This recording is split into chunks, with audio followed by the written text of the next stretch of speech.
Today we are talking about why it seems like every single product in AI is starting to resemble OpenClaw. Welcome back to the AI Daily Brief.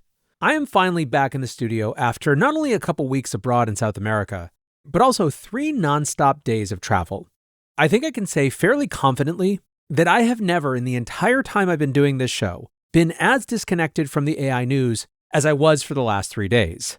And so coming back to it, as I was looking through all of the news that I had missed, the big question for this show was going to be, what was the most important theme that I had missed that I wanted to focus this first main episode on? The answer, I believe, is the OpenClaw-ification of AI, a phenomenon where more and more products in the AI space are starting to resemble OpenClaw in ways that I believe are about something much bigger than just trying to compete with a hot project.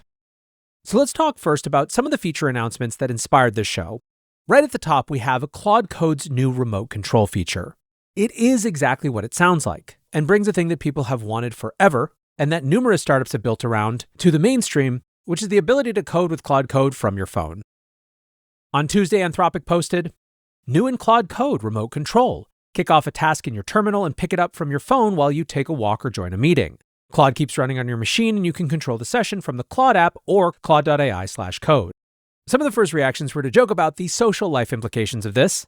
Cremio wrote, Anthropic just saved the San Francisco nightlife. And yet for most, the very clear comparison was in fact OpenClaw. App Club's Meta Preston writes, this is the only reason I wanted Claudebot. Investor and content creator Sarah Dietschy writes, okay, I guess I don't need to try Claudebot anymore. Gael Breton calls it OpenClaw for grown-ups. And Ali K. Miller says, this is the feature I've been waiting for. I work from my phone for hours every day. Remote control is about to turn me into a Claude Code maniac. So one of the big things that people love about OpenClaw is the ability to interact with your agents via Telegram. And that's not because Telegram is necessarily the best experience when you're sitting in front of a computer. It's because using Telegram or WhatsApp or whatever chat app you've connected it to makes it so that you can interact with your agents on the go. This was certainly one of the first things that attracted me to OpenClaw, was the ability to have an on-the-go coding agent so I could keep working on my projects when I wasn't sitting in front of the laptop. Lots of other people clearly felt similarly. Nate Herc writes, Claude Code just added what everyone wanted. With remote control, you essentially have Claude Code in your pocket so that you can check in on progress and continue to assign work as you're out and about. Some even went so far as to argue that the use cases for OpenClaw in this new remote control feature might actually end up being a little bit different. They wrote, Claude Code is your work engine. It's a professional terminal tool. It lives in your codebase to write functions, run tests, and open PRs while you walk the dog. OpenClaw is your life engine. It's an always-on butler. It's better for managing your calendar, booking flights, or texting your mom. Why the remote control is different? First is native versus messaging. OpenClaw talks to you through Telegram or WhatsApp. Claude Code remote control gives you a dedicated web or mobile terminal bridge to your local hardware. Deep context. Claude Code is aware of your specific dev environment. It knows your repo, your node modules, and your local CLI tools. Session versus butler. You boot up Claude Code for a work session. OpenClaw stays running 24/7 on your machine or VPS. From a pragmatic usage perspective, use Claude Code to start a heavy refactor, head to a meeting, and check the diffs on your phone. Use OpenClaw to stay on top of your notifications and general digital existence while you're away from your keyboard. If you want to code from your pocket with surgical precision, get Claude Code. If you want a 24/7 digital butler, keep OpenClaw. Now, what I don't totally agree with here is the idea that OpenClaw is only for these sort of personal use cases like managing your calendar or booking flights. In fact, as I mentioned in my video from a couple weeks ago about my OpenClaw setup, my most useful agents are my research agents that are running 24/7 and updating information that's both useful for this show as well as for some of our ecosystem projects like AIDB Intelligence. But I think 2 things. First of all, the points about why this is going to be so valuable to people from a coding perspective, because it plugs into the main system that people are already using in the form of Claude Code, is, I think, true. One of the reasons I believe that I found myself using my remote coder OpenClaw agent a little bit less is the context gap between it and where I'm doing most of my other projects.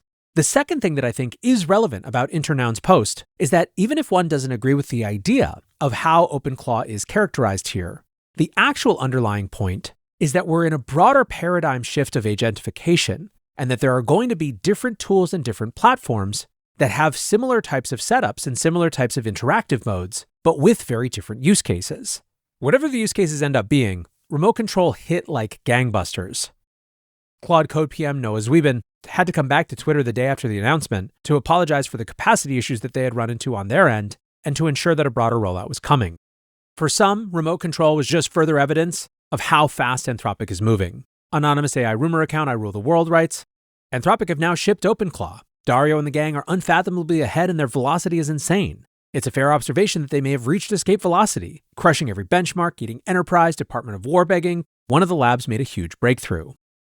Still, others like LLM junkie Will noted that what mattered here wasn't so much Anthropic picking up on Claude Code features, but starting to see the new primitives of a new modality of AI coming to the fore. They write, "This is the first official phone-to-local machine integration from any major AI lab, but not the last. This will become widely adopted."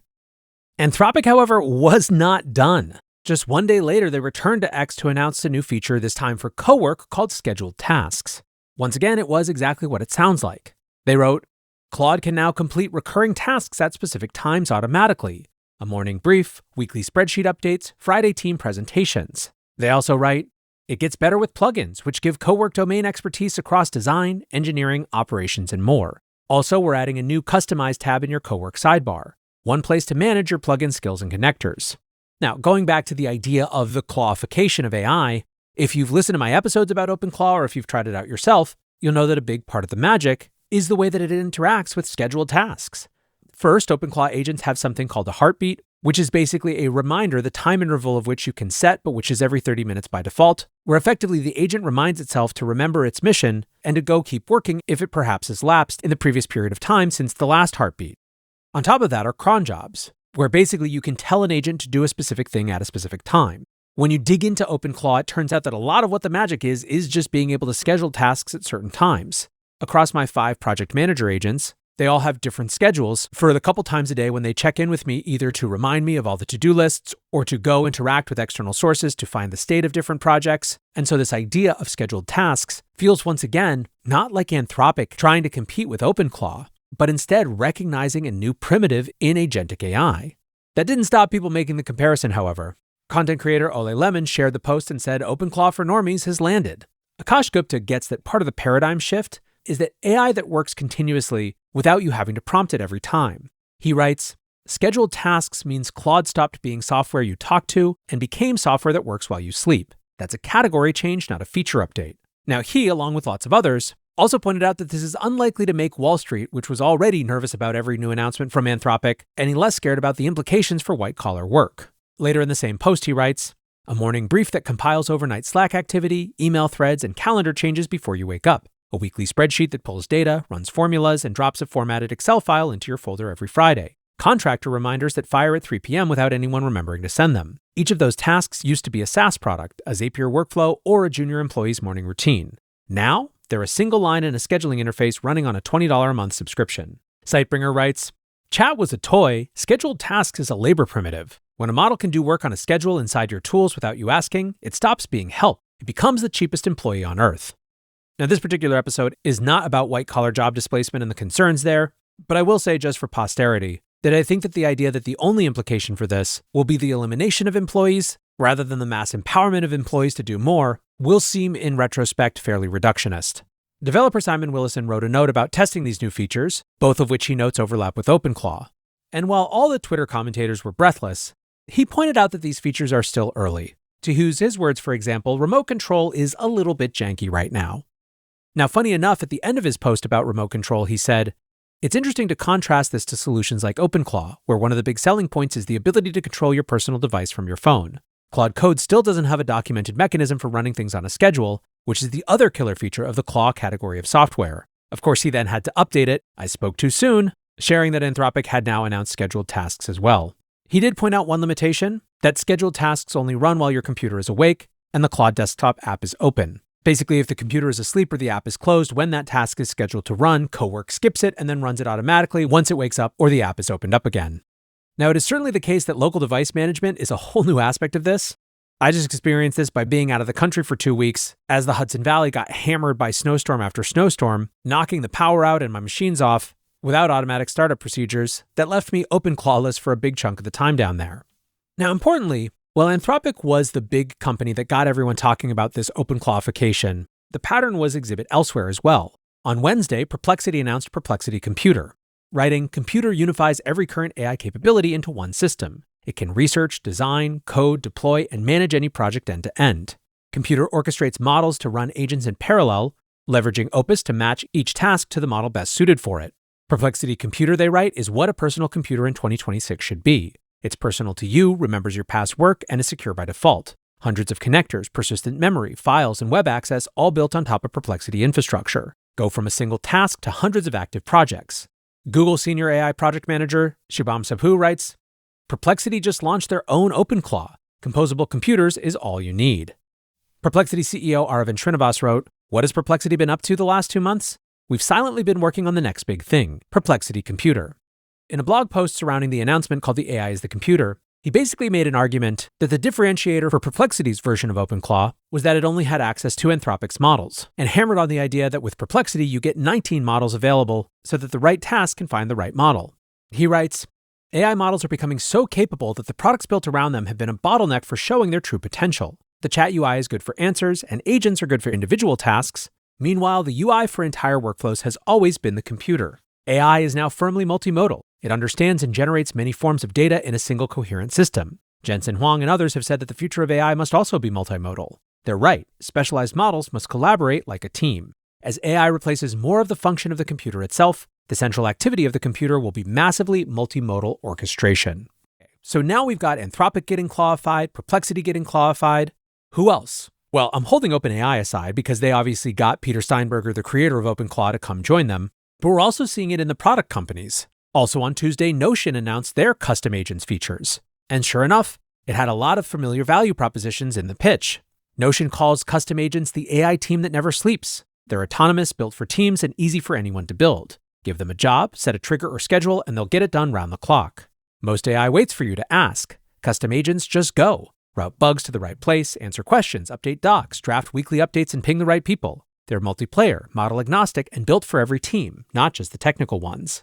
Creator Andrew Warner writes, Notion just launched OpenClaw for regular people. Pros, no need to buy a Mac Mini. Very visual so anyone can use it. Runs automations based on time, Slack messages, Notion comments, etc. And your team doesn't need to know terms like cron job, sudo, or CLI. The cons, he pointed out, is that you need to buy a seat for each person on your team or no one gets it, which when you've got a lot of people in Notion could be problematic.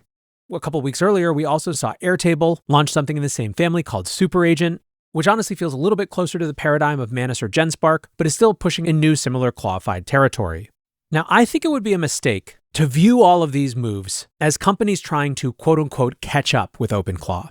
I don't even think that they're particularly focused on the competition with OpenClaw. I don't think they're trying to harness or latch on to the lightning in a bottle that OpenClaw captured. What I think instead is that they're all an acknowledgement that OpenClaw was the first to, if not see, at least to popularize what AI looks like going forward. Interactive modalities that follow you wherever you are and are not contingent upon one device or another. Persistent work that happens without you having to prompt it. Agentic capabilities that can interact with all of your personal context, and which you can give permission to use your systems to do things. The point is that these are not features to be copied, they are new fundamental primitives of the agentic era that we're moving into. They will become ubiquitous because they unlock a new set of things that people very clearly want. Now, one thing that I do disagree with very heartily is the idea that because these features are getting easier and better productized, you should just skip the whole OpenClaw setup phase. Many will do that and it's reasonable, but one of the best reasons to actually do the hard work of setting up OpenClaw now is that it's going to give you a better education in understanding these primitives than will the products where they're abstracted away. Certainly most people will not take the time to do that, but if you're listening to this show, I know you are not most people. In any case, I expect that this OpenClaw-ification of AI continues throughout the year, and ultimately the claw is seen not just as some hype phase confined to the junk heap of history, but as the starting gun for a totally new era of AI. Thanks for listening or watching. As always, great to be back with you guys. Until next time, peace.